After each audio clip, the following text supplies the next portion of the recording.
ඔව් දැන් අද රටේ විශාල මේ ආందోලනයක් හැටියට මතුවලා තියෙන එක කාරණාවක් තමයි විශේෂ දේශපාලන පක්ෂ ඒත් එක්කම ආණ්ඩු විරෝධී දේශපාලන පක්ෂ යම් කිසි නිවලමක් ඇටියට ටූල් එකක් ඇටියට පාවිච්චි කරනවා EPF ETF සම්බන්ධයෙන් කැබිනට් මණ්ඩලය විසින් ඉදිරිපත් කළ තියෙන යෝජනාව සම්බන්ධයෙන් දැන් අත වශයෙන්ම අපිත් ඒක බැලුවා ඒකේ අන්තර්ගතය දිහා බලද්දී එක පැත්තකින් අපටත් පිළිගන්න පුළුවන් මේ සේවක අධිසාධක අරමුදල සහ සේවක භාරකාර අරමුදල් පිළිබඳව තිබෙන දැනට තියෙන පාලන ක්‍රමය සංශෝධනය විය යුතුයි කියන එක ගැන අපිත් පිළිගන්නවා අත වශයෙන්. නමුත් ආණ්ඩුව විසින් කරලා තියෙන යෝජනාව පිටුපස තිබෙන අත වශයෙන්ම චේතනාව කුමක්ද කියන එක ගැන අපිට දැම්ම කියන්න බෑ. නමුත් චේතනාව අත වශයෙන්ම මෙහි අඩුපාඩු නිවැරදි කර ගැනීම සහ ආරක්ෂිත පියවරෙන් යෙදවීම නම් ඒකට අපි විරුද්ධ වෙන්න කිසිම අවශ්‍යතාවයක් නැත. එහෙමයි අපි හිතන්නේ.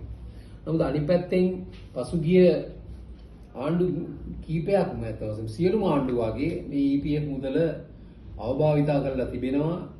නැත්නම් අවභාවිතා කරන්නට අවකාශයක් ලබා ගැනීම සඳහා මේ පනත සංශෝධනය කිරීමට උත්සාහ කරලා තිබෙනවායි කියන එක අපි සියලු දෙනා දන්නා කාරණාවක්.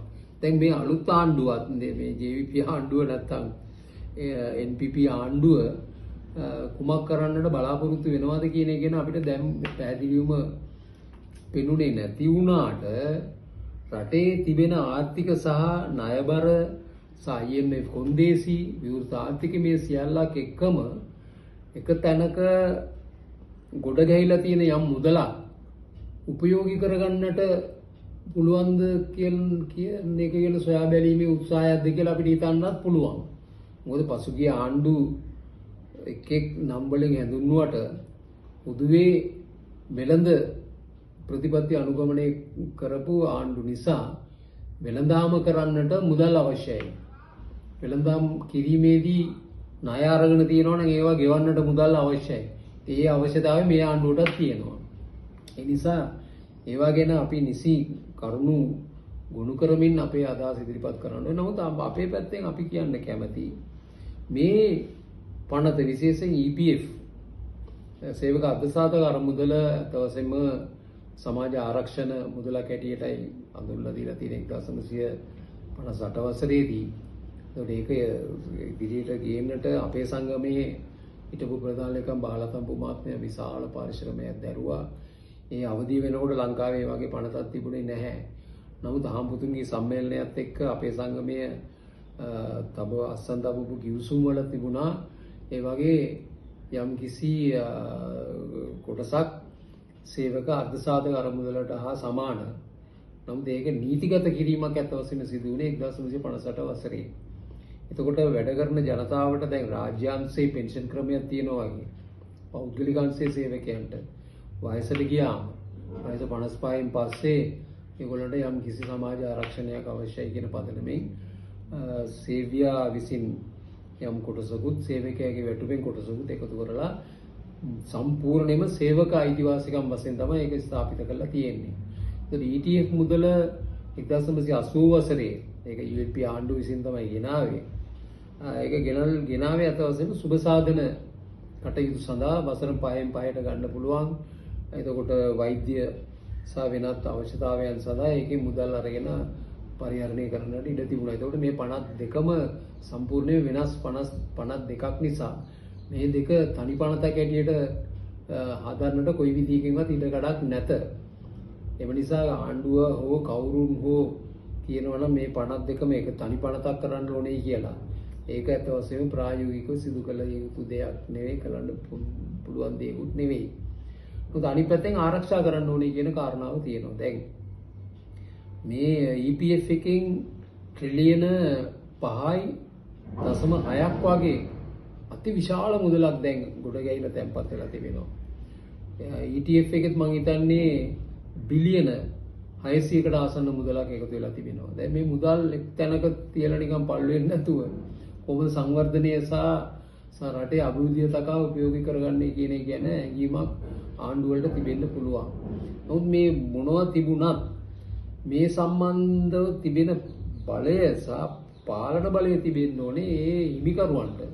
හිමි නොවන අයට ඇවිල්ලා මේ ඒ ගැන තීන්දුව ගන්නට ඉඩ ගන්නක් තියෙන්න බෑ කියන එකයි අපේ ස්ථාවරය. අනිත් පැත්තෙන් විශේෂයෙන් EPF එක සම්බන්ධයෙන් දැනට මිලියන 2.5ක් නැත්නම් ලක්ෂ 25ක් විතර ඉන්නවා සක්‍රියව දායකත්වය ලබා දෙන සේවක පිරිස්. ඒගොල්ලන්ගේ වැටුප් වලින් කැපෙනවා. නමුත් තව අතිවිශාල සංඛ්‍යාවක් ඉන්නවා EPF කැපෙන්නේ නැහැ. EPF ලබා දෙන්නේ නැහැ. ඒ සම්බන්ධයෙන් කම්කරු දෙපාර්තමේන්තුවට ඒ තරම් හැකියාවකුත් නැහැ ඒවා ලබා ගන්නට කටයුතු කරන්නට. ඒතර හාම්පුතුන් විශේෂයෙන් සාප්පුවල කාර්යාලවල කුඩා කාර්යාලයන් පොඩි පොඩි වැඩපළවල් වල සිටින අයට සමාජ ආරක්ෂණය කොහොමදත් ලැබෙන්නේ නැහැ. ඉතින් ඒක ගැන යම්කිසි ක්‍රමවේදයක් හදන්නට මේ සංශෝධනයන් ගේන්න පුළුවන්. ඒක වැදගත්. අනිත් එක තමයි මේක මේ මුදල පරිපාලනය කරන්නේ මහා බැංකුවේ කණ්ඩායමක් විසින්. නමුත් එතනත් පසුගිය කාලය තුල ඒ කණ්ඩායම තමන්ගේ වාසියට මේ EPF මුදල පාවිච්චි කරගත්ත අවස්ථාවන් බොහොමයක් ගැන වාර්තා වුණා. විශේෂයෙන් මේ සේවකයා විසින් ගෙවන්න තියෙන 12% සහ සේවකයාගේ වැටුපෙන් කපන්න තියෙන 8% දෙකම ගෙවන්නේ මේ ෆන්ඩ් එකකින් ඒ සේවකයන්ට. සේවක මුදල් කැපීමක් වෙන්නේ නැහැ, වැටුපෙන් කැපීමක් වෙන්නේ නැහැ. ඒතර ඒ වගේ අයිතු ලෙස උපයෝගී කරගන්නා පරිසරයකුත් ගොඩනැගිලා තිබෙන ඒවා වළක්වන්න ඕනේ.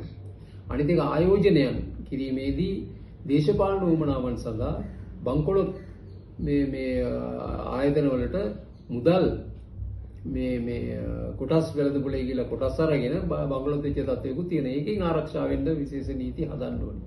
ඉතින් ඒ නිසා අපි හිතන්නේ මේ පනත සංශෝධනය කිරීම අවශ්‍ය වෙනවා. ඒ ආරක්ෂිත පියවරයන් යොදවීම සඳහා ආණ්ඩුවට හෝ ධනවතුන්ට ඕන විදිහට උපයෝගී කරගන්නට නෙවෙයි. ඒ වගේම ETF මුදලටත් ත්‍රිපාර්ශ්වික මණ්ඩලයක් විසින් තමයි ඒකත් පාලනය වෙන්නේ. නමුත් එතනත් ආණ්ඩුවට ඕන කරන පුද්ගලයන්ව තමයි පත් කරන්නේ කම්කරු නියෝජිතය හැටියට. අර ජාතික උපදේශක සභාවේ වගේ.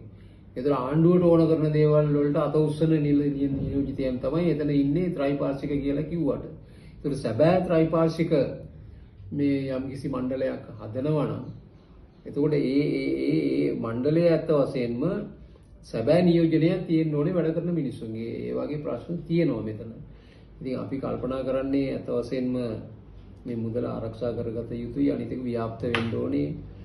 මේක දැනට මේ නොලැබෙන සියලුම සේවා කොටස් වලට මේක ලැබෙන්න ඕනේ. අනිත් එක මේක ආරක්ෂා කරගන්නට ශක්තිමත් නීති පද්ධතියක් නිර්මාණය කිරීම සඳහා ආණ්ඩුව මේ ස්ටඩි එක ඒගොල්ලෝ කියන්නේ දැන් මේ අධ්‍යයනයක් කරනවායි කියලා මාස දෙකකින් රිපෝට් එකක් බලාපොරොත්තු වෙනවා.